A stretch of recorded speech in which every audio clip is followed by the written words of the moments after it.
Captain Freeman minored in archaic technology back in the academy. Lieutenant Rutherford has to move along home. And Fad's Bizartac overdosed on Ketracel White. Hello, everybody, and welcome to The Seventh Rule with Cirroc Lofton. Hello, hello. My name is Ryan T. Husk. Today we're doing a review of Star Trek Lower Decks Season 4, Episode 3, entitled In the Cradle of Vexilon, written by Ben Waller, directed by Brandon Williams. What a coincidence. We are very fortunate to have a very special guest today, director Brandon Williams. How you doing today? Good. Happy to be here. Excited. Yeah. That's a great episode too. Yeah.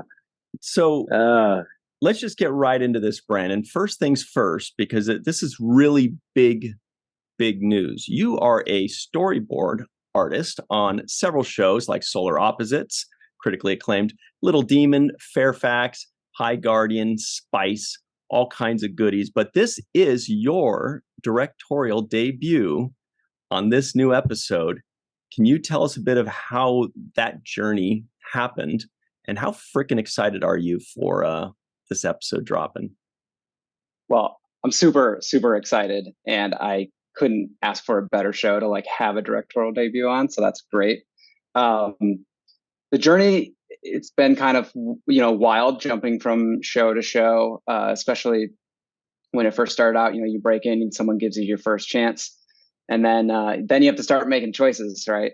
And I landed on this show, this little show no one had heard of at the time, called Solar Opposites, and that's where I met, the show creator Mike McMahon, and started working on that. And I actually missed out on the opportunity to come to Lower Decks for the first season because I just hadn't heard about it yet. And my friend Malissa, who's the lead character designer and was my board partner on Solar Opposites, she was actually working on it. But all it was called was California Class at the time. And said, no one knew what it was. It was this big secret. That is such a good production title. Yeah.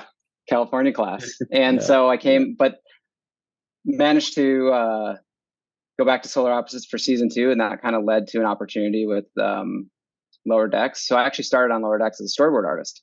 And what I would do at the end of each season is I'd do a little goodbye email, like, hey, thank you so much for having me. Would love to direct sometime. and would be like, but boards is good too. And I'll come back. And so I actually managed to go back to Solar for 3 and then come back to Lower Decks as a storyboard artist, and just always try to do, really good work and sort of see the story in between the lines on the page. And then you get your shot, and Barry, Barry Kelly, our producer, emailed me. He's like, hey, we were in negotiation for storyboards for season 4. And they're like, actually a director spot opened. I was like, are you interested? You mentioned you're interested. And I was like, yeah, and then I come on for the interview and he's like, there's not a lot of drawing. Are you sure you want to do this? And I was like, yeah, I'm sure. So it was quite the journey to get there. I mean, I made it sound simple and succinct there, but it was a lot of guessing and trying to make things work. What are some of the differences in responsibility that you take on as a director as opposed to doing the storyboards?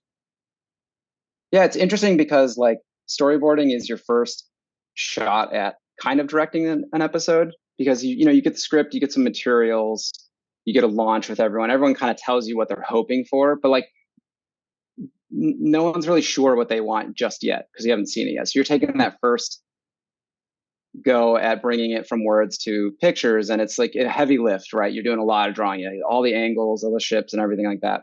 As a director, you're kind of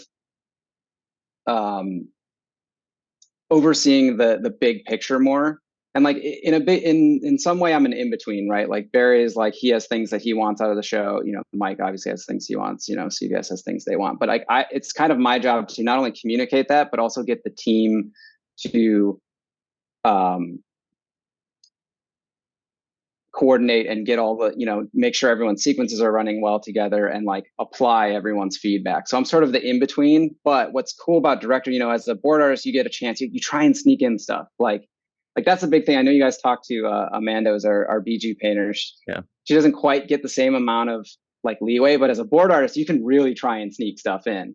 But as a director, you get an even better chance to try and like noodle. You get more because now I can get it. The board team turns everything in, and we're starting to go into animatic, and I'm like, oh, maybe if I put this in, like I can get away with that. And like everyone is always trying to put their little Easter eggs in or push their agenda for characters as best they can within the confine. But I think what's fun about being a director is you get to sort of like, not only are you wrangling all the material and all the feedback, but you kind of get to push your, you get a chance to kind of pitch stuff at a higher level than you would as a board artist. And in the next phases, because an episode goes through many reviews.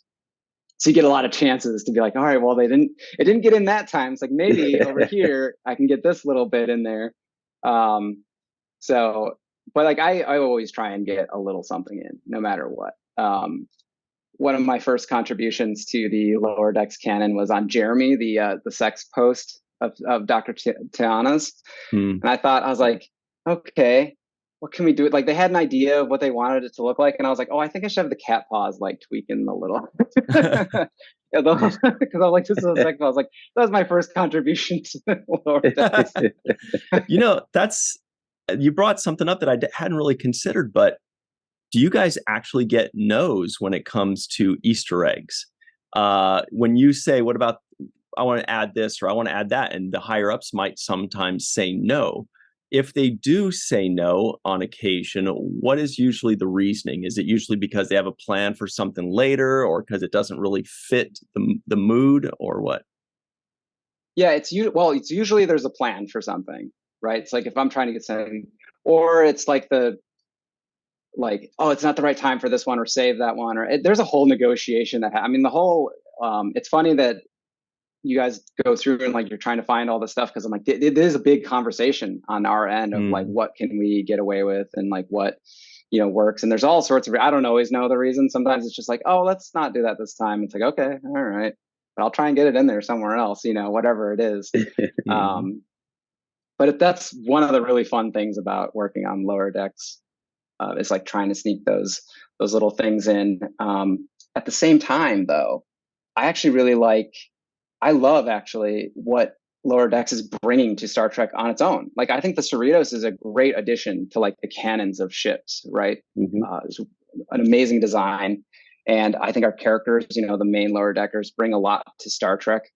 And so as fun as it is to do all the little stuff, and like every time you're like always looking for a little opportunity to be like, oh, can we mention this character or this character? And like, but I actually really love like what Lower Decks brings to Star Trek. And I'm ready for like in the future when they start, another show starts referencing us, like that'll be the most exciting day for me. That's a good point. I've got several questions. I'm going to start with the first one about the things that you do insert into the episode. So, for example, in this episode, things that were prominent were the Billups hat, the hat that turned Billups into a church tower. Church tower. That hat. The bat lift was also something that was prominently featured. So how do you go about choosing, which kind of nuggets to insert? Is this like an open conversation you guys are saying, or is this part of the script? Is that something that's worked out? Oh, it's everything. So like some stuff isn't like Fox. Yeah. Well, the Betazoid Gift Fox was definitely in like a character, right, in the script, and like so that one we knew we had to have, and I think they had the church hat, which is our own little. I mean, that's kind of our own little, right? I don't think I couldn't find that. That's your own like trope, basically. There you go, Lower Decks original. An original memory. But so there was only a handful of objects called out, like obviously important ones. And then it's sort of like everyone gets their chance in story. So like the storyboard artist, I believe my assistant director, Fabian, storyboarded that sequence in the anomaly storage room.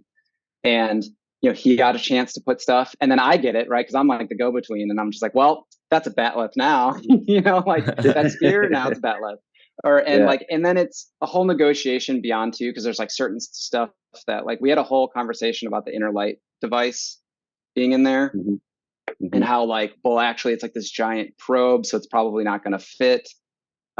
So it's like a whole negotiation back and forth, and everyone's trying to get their little personal. Is that why you added the Nomad probe instead? Was that instead of the Inner Light? Yeah, I can't remember exactly how that came about, but it was like, I think it was a scale thing. Like we're like, wait, this isn't going to fit in there. That thing's huge.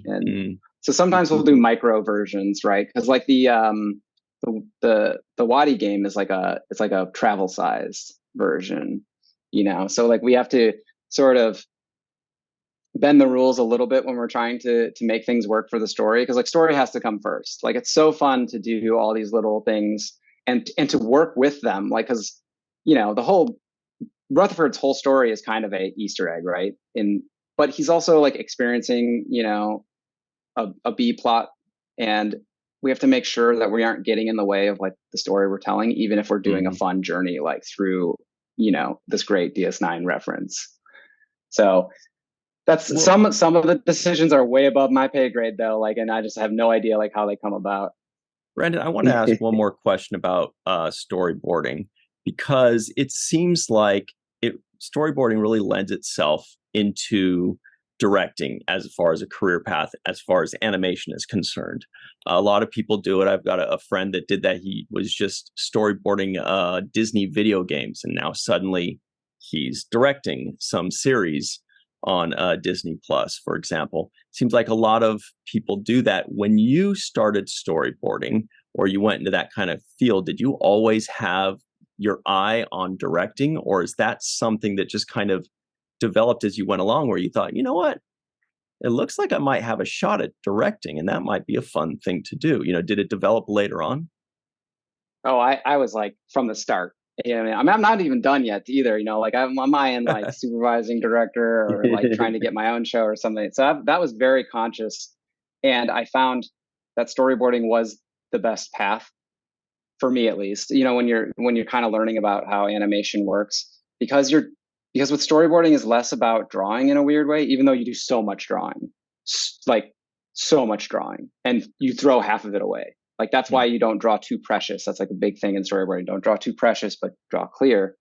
But you're constantly working with the story. Like, what does this shot tell you? Like, how does this shot make you feel? And then you start doing it. You're like watching movies, and you're like, well, why did Spielberg pick that angle? You know what I mean? Like, what does that angle tell you? And so you're really in the weeds of filmmaking, and like trying to push like what does this pose communicate? What does this shot mean? Like, and how does it all fit together? And as a storyboard artist, you're usually just in your little section, and you sort of have to consider the rest of it. And then as a director, now I'm considering the entire episode. And then you've got like Barry above me, who he's looking at all the episodes and how they flow together, and like what is the language of the show and all that stuff. So I think it's just because you're constantly thinking about story and how the pieces fit together, and you're visualizing it, it just tends to be this path to directing. Because, you know, sometimes something in the script like works really well when you read it. Like I'll read a script sometimes, I'm like, got it, no problem, this is gonna be a cake. And then you like then you break it down, you're like, wait, how am I gonna do that? Wait a minute, that thing should be on the other side of the room. How are they gonna get to the other side of the room? That's a big thing. Other side of the room is a big like challenge every day, because you don't want to like waste too much time like walking around or whatnot. But yeah, so I think that's kind of how it happens. And I was pretty dead set on it from the start. You know, Brandon, one of the things that kind of pops out to me is that your actual story is similar in a way to Boimler's story in this episode, in that Boimler has been given this promotion and his first mission. This is your first mission under your promotion. And wow. My question is, did you run into the same problems that Boimler did, which is the ability to delegate things that you as a storyboard artist normally would do yourself? Yeah, it's funny to get this episode too as that first one, because like exactly like you said, I was like, are you kidding me? Like I'm reading it, because I hadn't when I came on board, I had to read episode 3. You're like, are they hazing me? Yeah, I hadn't had time to read the first 2, and I was like, so I didn't even realize they were promoted until, because I just hadn't had time to read 1 and 2 yet. So I'm just like, I'm looking at 3, and I'm like, Lieutenant, Junior, what? Oh, and I'm like, and this is my first time doing this. I'm just like, and they're gonna blow things up, like, like I was like really worried. I was like, oh my god, like what are they trying to tell me? It was kind of tough. I had an interesting challenge, or what could have been a challenge and ended up being great, was one of the members of the board team, also a Brandon McKinney, and I had worked together for a long time. And he's directed before too. And in animation, it's not uncommon. Like sometimes you're board artist, sometimes you're director. Like you're not always, it's not like you get the one job and you're just there forever. Like you bounce around. And I was like kind of worried. I was like, man, is he like going to be, like, oh, this kid like gets, promoted on the lower decks above me or whatever. And I was like really worried about that. And he was like my biggest champion. He was just like, dude, this is great. Like you totally deserve it. And like, let's work together and make a great episode. So he was a little bit of like my Talin in that one. We were like more put together, and was like, you got this, man. You got this. You do it. It'd be great. But I was very dedicated. Like I had to fly home to Michigan. I'm from Michigan originally. And for like my grandma's 90th birthday. And I was like, well, I'll take the iPad. And I was like sitting in like edit meetings, like on the days around, because we were there for like the weekend. And I was like, I'll just sit in the meeting. It'll be great. Cause that was my first time. I didn't want to like miss anything. They're like, no, just go. It'll be fine. Their work-life balance is important. I'm like, what? No. Like, so I relate to Boyman a little too much, I think. Everybody just listening in right now, by the way, Brandon is wearing an awesome Klingon Acid Punk shirt, by the way, everybody. So just be sure you enjoy that. So we just got a couple minutes left with you, Brandon. But speaking of a couple, you have a couple more episodes, right? The nature of this beast is that you direct 3 episodes per season. And I want to know, how does that fit into the schedule? Does that mean, do you have like 5 weeks per episode where you're really, ironing things out, or you're booking the recording room, or how does that work into a schedule where you've got this perfect rotation of 3? So there's the 3 teams. So I've been team 3 the whole time on lower deck. So like that's kind of our little group is team 3, and so you just end up 3, 6, and 9. And so the board team, they come on, they do 2 weeks for their first pass, about 4 weeks to clean it up. So there's like a little bit of a notes session in between. We do there's like a chain of overlapping sequences, and then they move on right to the next episode, right? So they finish up 403, but 403 goes into a whole other phase of like the animatic, and now it becomes, myself, the AD, Barry, and we're still working on it while the board team moves on. And like that's kind of the nature of animation, is it's all these pieces that are sort of like everything must move forward all the time, and they sort of overlap. So there's a bit in every season where 3 episodes are sort of something's happening on all 3. There's like 2 weeks of insanity where you're just like, man, all right, 503, we're almost locked. It's almost ready to go. We've got, 506 or 406, I guess in this case, 406. We're like in the middle of revisions after the board team. And then, like stuff's coming back for 409, and 409 is a big one. And what's this action scene? Oh man. Like, so it gets, and then it kind of like eases off on you. So like, that's kind of how it works with animation. And there's just a lot of like overlapping parts, and like, so there's a climax in the middle there, like around 6, where 3 is still going, 9's about to pick up, and you're just kind of juggling 3 episodes. Yeah. I mean, it goes on. I don't know how Barry does it, because I basically just do the story side of things, and then we like launch it to animation. But he manages them because like because Titmouse is doing the animation and we're doing the pre-production, which tends to be separate, but in this case we're lucky. They keep tweaking stuff, making it better. I mean, like this show everyone works really hard to just make it the best it can be the entire time. Like until it airs, sometimes they're like, can we tweak? Like, what if the color, like, can we get in there and like tweak that just a little bit? And like, we got to deliver this thing. Like, it's got to go up on the app soon. Like, let's get it going, guys. They're like, oh, but that sound effect, like, what if we, like, it just is never ending. And I think that's part of why the show is so great. Mm-hmm. Yeah. And also, I have to really give a lot of you guys credit, Brandon and your whole team. It's really starting with Mike at the top. because you guys are so knowledgeable about the Star Trek universe. And because of that knowledge, you're able to then extrapolate all the tropes and, give us all the move along home stuff that we like to see as the audience. or not like to see. In my case, I hated that. Brought back bad memories, but it was good. It was good that you troped it down. Sometimes that's how we exercise those demons of the trope of things that happened in Star Trek. Yes. But my question is, is that something you all just naturally, were all Star Trek, had this, fan base already built into your database, or did you do preparation? The Mike's like, okay, we're doing a Star Trek show, so you better watch all of Star Trek.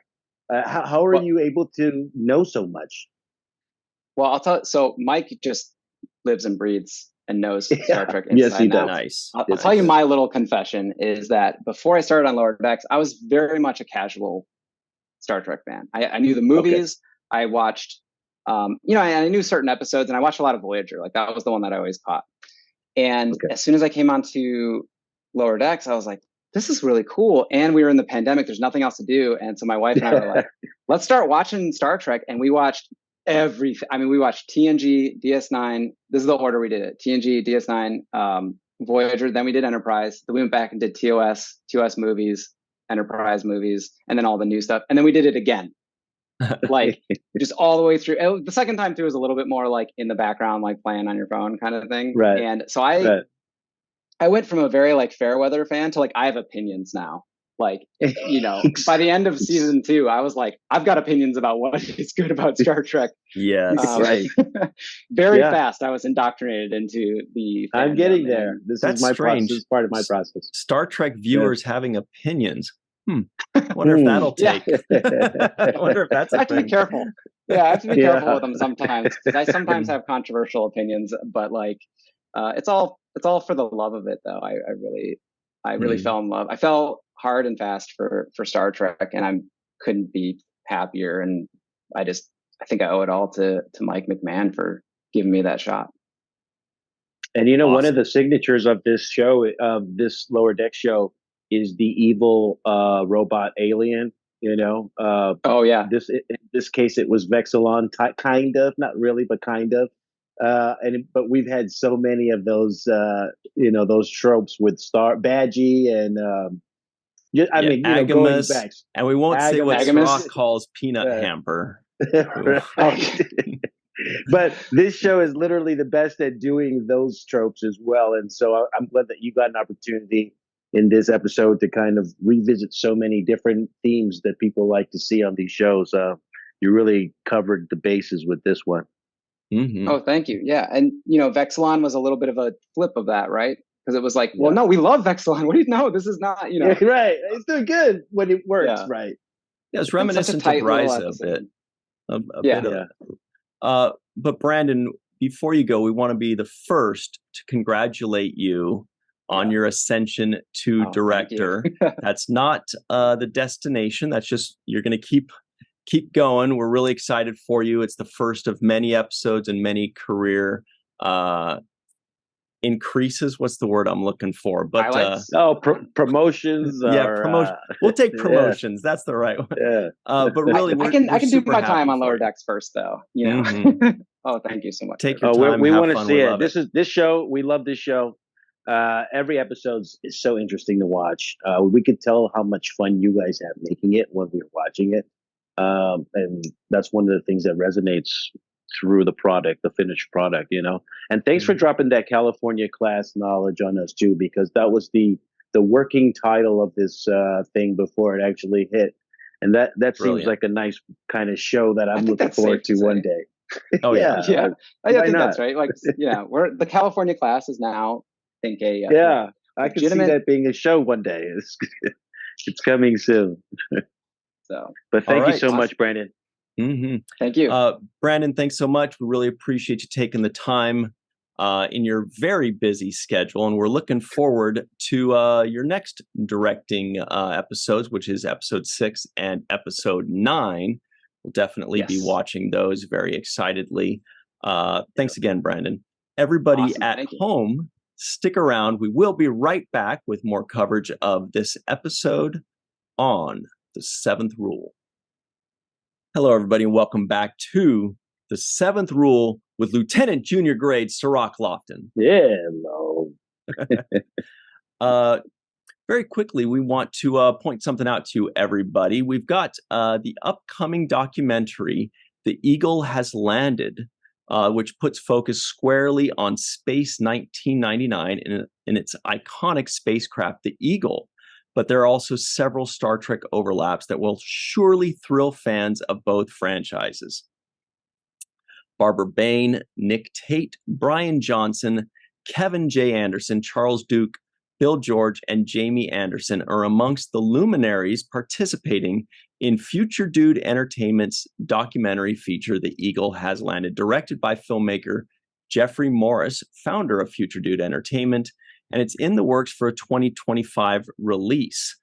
Portions of this documentary have already been filmed, including several sections shot on innovative 3D sets that let Morris appear to be inside the Eagle. That sounds really cool.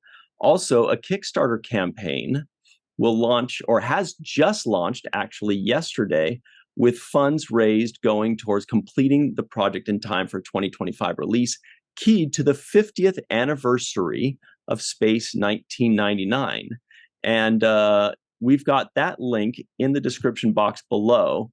There's tons more to this. Go check it out for yourself. Click on the link in the description box below and make this thing happen for Space 1999, 50 years already. Wow. All right. Also in the news is the Lower Decks Season 4, Episode 3 Trivioids. Here they come. I was just thinking too, well, we'll talk about that in a second, but I got to get these out. The Cerritos is visiting the Federation world Corusconia. Vexilon offers hot iced tea. Captain Freeman minored in archaic technology back in the Academy. Boimler leads an mission. Phillips's ferret got out this morning. Lieutenant Dirk was trapped in a Wadi Chula game for a month, or was he?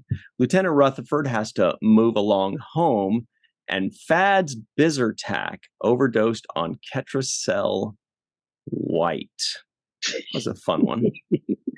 A lot of words right there. Bizartac. Yeah. I don't even Wadi know. Chula. Well, you remember the Chula was the game that in Move Along Home, that's what it was called. It was called the Chula, and the race was called the Wadi, I believe. And then we saw him going through all the games. You saw him doing the hopscotch thing and saying a la meringue, or as Mariner says, lemon meringue. That was. What did you think when you saw that? Were you like, are we really going to do this whole thing all over again? Oh, yeah. It's funny because I was thinking how much Avery hates that episode, and then it just reminded me, like, the thing he hates the most, they used it as a trope. Yeah, but I guess, I mean, it is memorable when you hear it because it's, it's something you don't forget when you hear that song. Alan Murray. Yeah, it does kind of leave. It's like when having a song stuck in your head that you don't want. That's what it feels like. Mm-hmm. Yeah, and we also had the guy, I can't remember his name. Everybody in the comments below, remind me of the main guy's name, the main Wadi that with the beard and all that, because he was there for a second. He started to say something. Rutherford was like, I have no time, I gotta do this. Whatever he says. But here's what I was thinking that's so insane. And this was when Brandon was talking. I was thinking about the fact they cram all this stuff in to 23 minutes. We talk about that often, but also 3 plots. It's A plot, B plot, and C plot in 23 freaking minutes. And each storyline has a beginning, middle, and end. It all closes out. It all finishes. More than the Easter eggs and the jokes, how do they cram all that into 23 minutes? Yeah, I mean, they did a great job. They had the whole climate change kind of computer system, which I thought was just a great, just in itself. That idea by itself was a cool idea for them to come up with. Oh, this computer regulates the climate. It's having problems. It hadn't been updated in however many million years. 6 million and 7 years ago. Exactly. And so I thought that's just by itself is a clever idea. Oh, this computer controls the climate on this planet and it's acting up. Great story. Even if it were a next generation episode, that would be a great beginning for a next generation episode or something to that effect. So already off the top, I love the backstory on Freeman, kind of her getting her hands dirty and, rolling her sleeves up saying, hey, no, I got this. I can, dig into the computer. And just more character development for Freeman's character, which I like, because we haven't seen that much development out of that particular storyline. So good for me. I enjoy it. And then all of the Boimler kind of taking on the responsibility of leading his own unit. That in itself is a storyline. Right, that could be in a whole episode by itself. They decided to make that a B or C storyline. So, and then also very good use of this new T'Lyn character opposite him, which we did here. That would be a tool that would be able to bring out a lot of these characters and have growth. So I did feel T'Lyn is adding growth to Boimler's character as well. Somebody to bounce off to and play the rational. I heard Boimler thinks girls are growth. But anyway, I'm still very happy with the addition of T'Lyn because, I've said it before, but I just think, look at what now we can work with. Whereas before it would have had to have been two characters, Rutherford, Tendi, and Mariner. It would have to be two of them doing this C plot. And one of them would have had to be over with Boimler. But then they couldn't really be giving Boimler advice because they've also just been promoted. But then, so this additional character really has opened up the storytelling. It's given, new dynamics, relationship dynamics. It's given, new professional dynamics. And it just gives them a fifth main character with which to work. So I'm very happy with it. And today they kind of had like a Kirk and Spock dynamic, where he's doing his thing and she's giving the advice. She's not telling him what to do. She's just saying, well, it might be better if you did it this way, or, here's a piece of advice, or, she was just giving information. And, I thought it was beautifully done. The actress that plays her obviously knows how to depict Vulcans very well. I said death and or dismemberment. That was one of those lines that popped up out of me. Yeah. Which I thought there was some great lines in this. He's probably overthinking it and getting sweaty. Mariner says these lines that I just love her delivery. It sounds wet, and that's what that's what I like. That's the part I like. It sounds wet. Sounds cool. I like that, or something like that. Yeah. Which she just says, please continue. That's like kind of little halfway throwaway lines, but that's the way they're supposed to be delivered. Like she clearly is showing that she doesn't mean what she says there. And she's doing it all in her voice because she can't use body language to show us. Tani cannot use body language to say, I don't really mean what I say right now. Or we use eyes, like if I'm saying something I don't really know, you kind of got the shifty eyes and people can pick up on it. She has to do it in her voice, which is a hard thing to do, but she does it so well. She does it like perfectly well. You can sense the sarcasm there. You can sense when she's lying. You can sense when she's giving you false bravado. All of that stuff is she tones it all into the performance, and that's why I really think she's phenomenal. I always want more of her character in an episode, so when I want to see more of it, it's like because her punchlines are just delivered perfectly.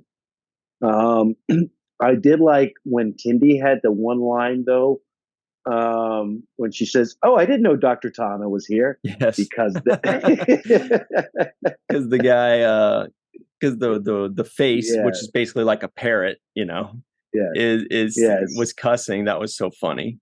yeah, I Another love really that one. great actual line from Ta'ana was when they revived Boimler, and she's like, "Oh shit, that worked." But then afterwards, when he dies again, and she says, "Give me 30 cc's of whatever worked to fucking revive him." Or something. It's just like, yeah, whatever that thing yeah. was, I don't remember what it was. It doesn't matter. Just give it to me again. 30 cc's.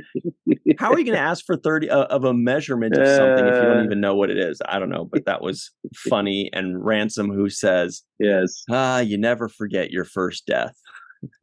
yeah. And there was something in the death that I noticed. Was the death scene. Boimler was like with a koala bear.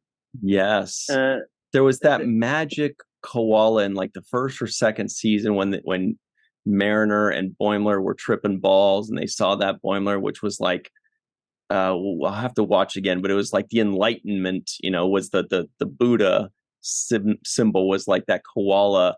And then Brandon, while we were not recording, the director just pointed out that it also had that black mountain that Shax was talking about when he died, which was very cool. And I missed that, but that was a great catch. Oh, the Black Mountain was kind of in the windows, in that same koala scene. I didn't even realize the significance of it, though. Yeah, I didn't either. So they keep giving us these, these little Easter eggs, and they're building their own lore. So the hat that turned, actually, because this is where you can fool somebody like me who hasn't watched this, all of this stuff. So I thought I missed an episode where Billups was turned into a church tower. Yeah. There were a couple other Easter. I mean, I'm sure there are going to be some that we miss. And please, everybody in the comments below, let us know which ones we missed, because we love to go through the comments afterwards and see, learn what we saw or what we missed or what we got right or wrong. One of the things was when they went into the anomaly storage room, as soon as they go into a room that has some kind of description, like a museum or a storage room or something like that, you automatically go, okay, here come the Easter eggs. Where are they? Let's see. You start looking at one was obviously the Batleth. There was a ferret running around, but at first I was like, what's the ferret from? But then we just realized it's part of the episode.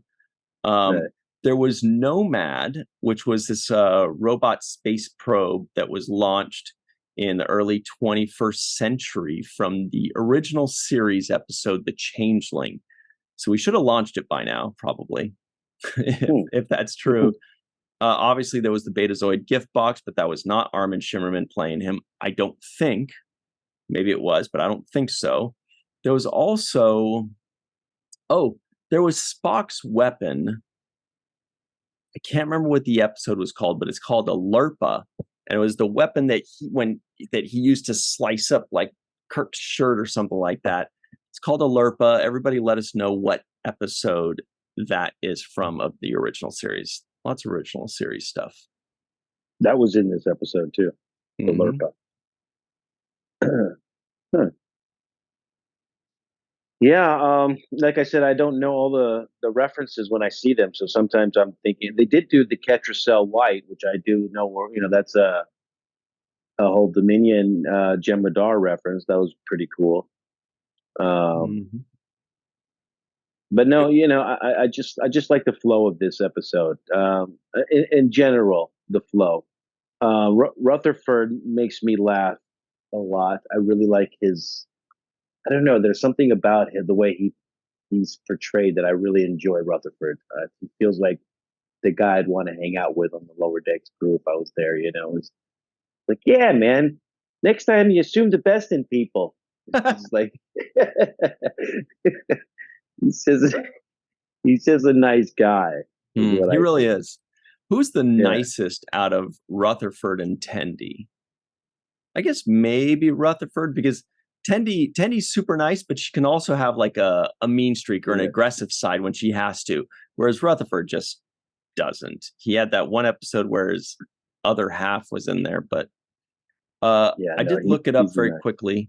The original series episode, of course, obviously was Amok Time, that I'm sure everybody was rolling their eyes that I didn't say that right away. Yes, it's Amok Time. But what I didn't realize, I had forgotten, it was also in an Enterprise episode, Kirshara. So that's interesting. I'd forgotten about that. Archer and T'Pol had Lurpas in that one. Wow. Okay, yeah, that's what's Tellarite Slop Jazz? Tellarite Slop Jazz, and I'm not an expert on it. I have like 3 or 4 albums, but there's I don't know. I think this is the first they've mentioned of it. But we know what Tellarites are. They're those pig-looking guys that have been in so many episodes of so many series now, especially original series, Enterprise. I don't think they were in Deep Space Nine, Next Generation, or Voyager. But then they've been shown again in Prodigy, I believe, and in Lower Decks. Oh, and Discovery's got them. Yeah, they're really being renewed lately in the newer things. But yeah. Slop Jazz, I don't know. Jankum Pog is a Tellarite, right? Yeah. From Prodigy. Yeah, he is. He is, I believe he is one of the 3-fingered variety, if I remember correctly, because there's 3 fingers and there's 5 fingers Tellarites. Oh. Okay. Also heard a non-appearance mention for Dr. Miglimo. I think that was the only non-appearance mention of the day, if I remember correctly. Yeah. Yeah. Yeah. The character, was that a new character, the one that they had doing the hazing? I don't remember that character too much. Is it the one who was doing the whole, Dirk Diggler, yeah. Lieutenant Dirk. Lieutenant Diggler. He I'm in the same boat as you. When they showed him, I was like, who's this guy? And they acted like they knew him. They didn't give him the original introduction. And usually they say, oh, it's Lieutenant so-and-so. And you go, oh, new character. They didn't tell us. And I was like, am I supposed to know who this guy is? All I know is he's got little things pointing out of his hair. But then later on, they mentioned his name was Dirk. So I don't know if that's his first name or last name, but I do think it was a new guy. Yeah. It was a new guy. Yeah. And he gave me like kind of Billups vibes. Like, I don't know why I felt like him and Billups would be like best friends or roommates or bunkmates or something. Brothers. Yeah. So he mentioned he was going to put the inner light device inside of the cavern. What's the inner light device? Well, without giving me too many spoilers, is it too big to animate inside of that room? I guess so. I guess it was like a big probe that was out in space. But yeah, that's what it is. It was like a floating thing. I could pull it up. Yeah. If I remember correctly, it is, it was like a thing floating out in space. Yeah, so let me pull it up here so you can look at this little zigzag thing. So you see it was kind of like a probe floating out in space there, and you can see it kind of in comparison to the Enterprise.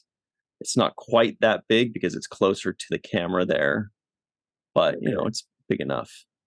So you'll be seeing that someday in our Next Generation reviews. Okay, so that was the thing they wanted to place inside of the anomaly storage room. Yeah, so only got a couple minutes left here, but I did want to ask you about Big Merc, Meredith, and Taylor. Taylor is one of the Kzinti, which was like a cat-like race in the animated series, similar to the Caitians, but they're like, ugh. And Meredith was that girl. I don't know if we've seen her before. I feel like I've heard Mariner saying her name before, so maybe. And Big Merc, I feel like we've seen him before. Was his name Merc? I think that's what it was. Yeah. I didn't get too much out of him. I can understand why they introduced those characters because they technically needed some lower deckers, right?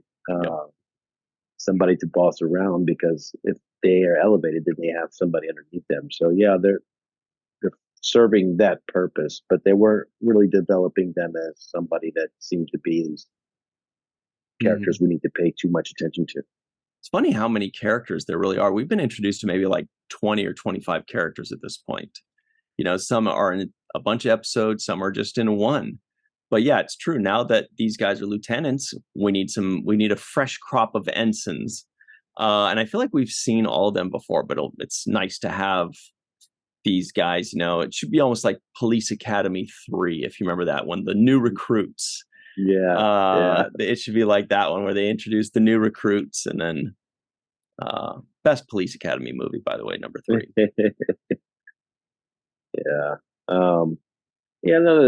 Those characters are going to probably be just ancillary in the background characters. But you know, Ransom also had a line that I thought was funny too, when he was like, "Yeah, this art is horrible." They're like, "No, not that art. This." And then he said that one was horrible too. They walk away, and he said the exact same thing about it. What was the line he said? He said it was, I don't remember, but it was amateur lack of focus and balance. And they're like, no, not that, but this one looked exactly the same. Then they leave. He goes to the one they said it was good, and he said the same thing. Amateur lack of focus and balance. This guy gets it. Yeah, that was a nice little funny moment there. Yeah. All right. Yeah. That's about it. Did you enjoy the episode, Cirroc Lofton? Yeah, I did enjoy the episode. And you know, one thing I wanted to say really quickly before we close it up is that I did also like the fact that they had, and I don't know why this jumped out at me, because I don't remember seeing it before, but there were sweat stains underneath Boimler's uniform when he was running around. And I just can't remember seeing sweat stains underneath the uniform before, like especially not in live action. So I thought that was a nice addition.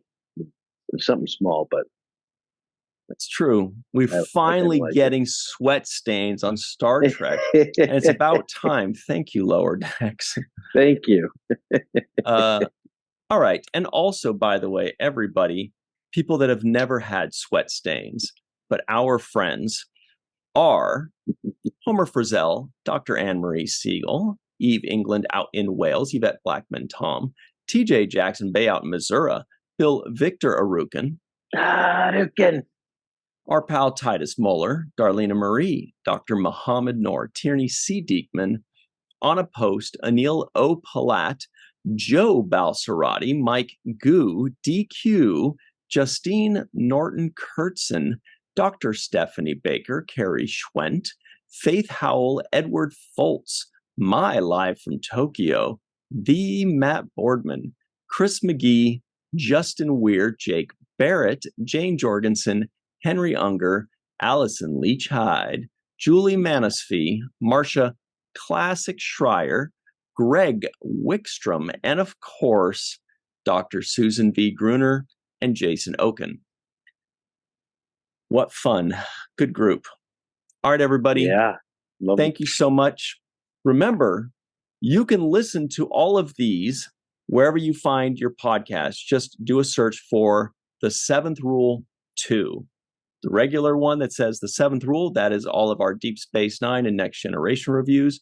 You can do a search for The Seventh Rule and the number 2, and you'll see all of these new Star Trek series reviews just ripe for the listening. Yeah.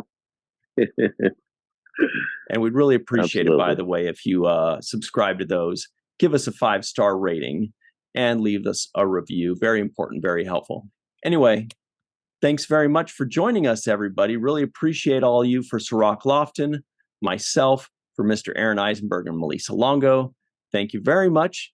And until next time, always remember the 7th rule.